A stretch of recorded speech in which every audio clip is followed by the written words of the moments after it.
CV ఆనంద్కు ప్రత్యేకంగా అధికారులను కూడా కేటాయించి దీనికి సంబంధించి సమన్వయం చేసుకుంటూ సమాచారానికి సంబంధించి ప్రతి ఒక్క అంశాలను కూడా పర్యవేక్షించబోతున్నట్లుగా తెలుస్తోంది కదా. ఏంటి నరసింహరావు దీనికి సంబంధించి?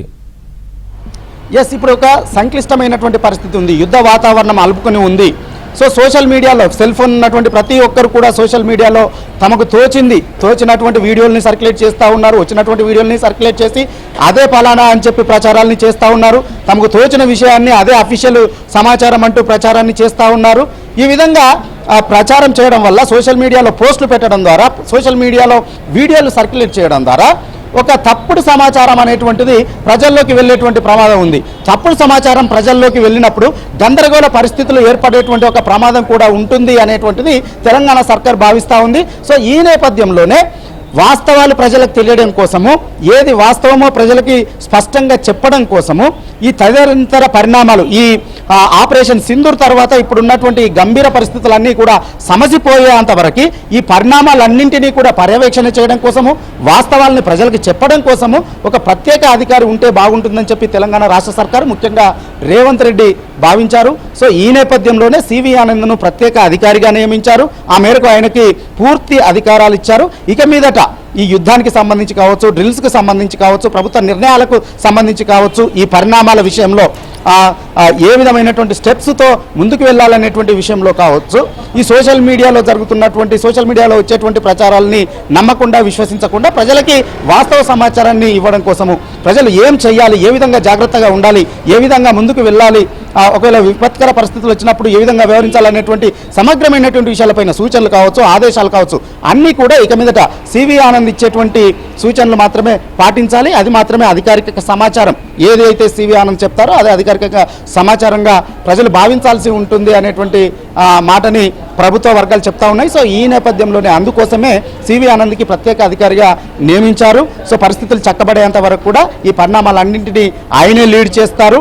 ఎప్పుడు ఎక్కడ ఎలా వ్యవహరించాలి అనేటువంటి దానిపైన ఆయనే ప్రజలకు ఒక మెసేజ్ని పంపిస్తూ ఉంటారు. సో ఆ మేరకు సివి ఆనంద్కు ప్రత్యేకమైనటువంటి అధికారాలు కేటాయిస్తూ ఆయన్ని ప్రత్యేక అధికారిగా నియమించారు నవీన్. సో ఈ విధంగా మొత్తానికి ఇప్పుడున్నటువంటి పరిస్థితుల నేపథ్యంలో ఎలాంటి పరిస్థితులు వచ్చినాయి, ఎందుకంటే ఇప్పుడు హైదరాబాదు ఒక క్రియాశీలకమైనటువంటి ప్రాంతంగా ఉండింది. 259 దేశవ్యాప్తంగా 259 జిల్లాల్ని ఒక సున్నితమైనటువంటి ప్రాంతాలుగా, ఒకవేళ పాకిస్తాన్ టార్గెట్ చేస్తే ఉండేటువంటి జిల్లాల్ని, ప్రమాదం ఉండేటువంటి జిల్లాల్ని, టార్గెట్లో ఉండేటువంటి జిల్లాల్ని దేశవ్యాప్తంగా 259గా గుర్తించి అందులో 3 జోన్లుగా గుర్తించారు.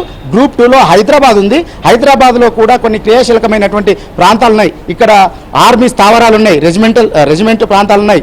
ఇప్పుడు ఇటు హైదరాబాద్, సికింద్రాబాదు కంటోన్మెంట్ ఏరియా కావచ్చు, ఇటు గోల్కొండ ఏరియాలో కూడా ఈ ఆర్మీకి సంబంధించినటువంటి రెజిమెంట్ ఏరియా, అక్కడ సైనిక స్థావరాలు ఉన్నాయి. దాంతోపాటుగా ఇక్కడ డిఫెన్స్కి సంబంధించినటువంటి రీసెర్చ్ ఆర్గనైజేషన్ ఉంది ఇక్కడ కంచన్బాగ్లో.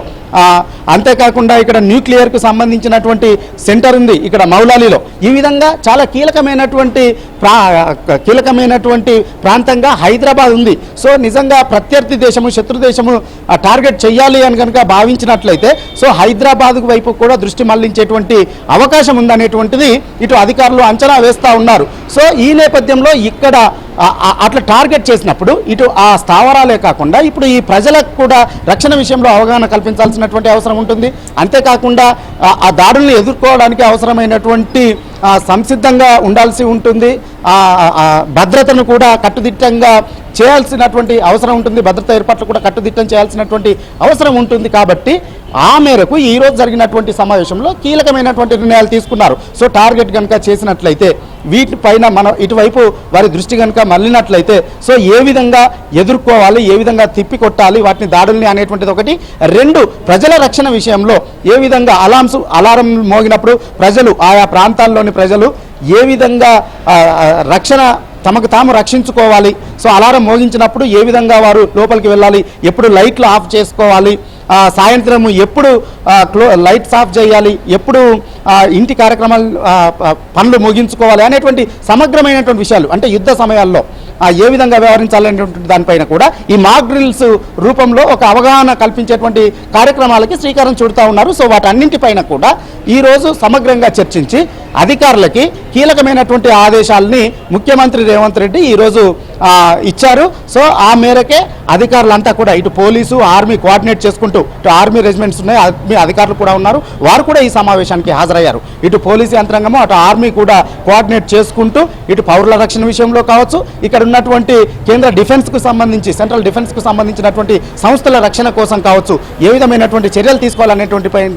దానిపైన రెండు కూడా కోఆర్డినేట్ చేసుకుంటుంది. పోలీసులు ఆర్మీ రెండు కోఆర్డినేట్ చేసుకొని ఏ విధంగా ముందుకు వెళ్ళాలనేటువంటి దానిపైన ఈరోజు సమావేశంలో కీలకమైనటువంటి నిర్ణయాల్ని తీసుకున్నారు. Naveen, thank you Narasimharao, thanks for the updates.